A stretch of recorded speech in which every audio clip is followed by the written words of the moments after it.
You may have heard of the FIRE movement, but what's it all about? Well, FIRE stands for Financial Independence, Retire Early. One of the first people to write about it was the financial author Andrew Hallam. He started investing at the age of 19. I met somebody who was a mechanic who was a self-made millionaire. And he said to me, if you want to become a teacher, you're not going to have a high salary.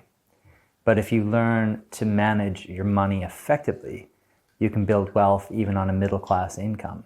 So because there's a lazy bone in all of us, and I think especially with me, I really took to that. And I thought, yeah, I'll get money to work for me so that I work less for money. Although as a teacher he earned a modest salary, Andrew achieved financial independence remarkably early, in his late 30s. He puts that down to the fact that he doesn't have children. But it's entirely realistic, he says, for those who really want it, to be financially independent by the age of 50. So what did that mechanic Andrew mentioned teach him? What he taught me was, one, the power of compound interest. And that if I started at an early age, I could invest less than most people over my investment lifetime, but end up with more money.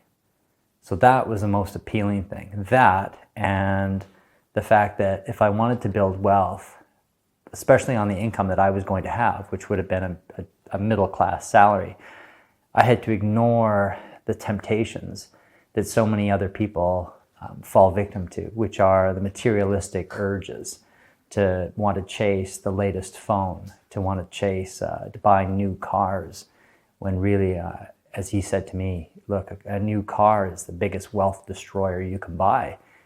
Interviewing Andrew, what intrigued me about him was that despite the sacrifices he had to make, he doesn't feel he missed out on anything he really wanted. There was an interesting study done in Michigan State University where they looked at people who owned high-end automobiles versus people who owned average or low-end cars. And they found that when studying how they perceived or how they felt about their driving experience, how much they actually enjoyed driving, the study found that the people with the high-end vehicles didn't report a greater level of driving satisfaction than the people with the low-end vehicles.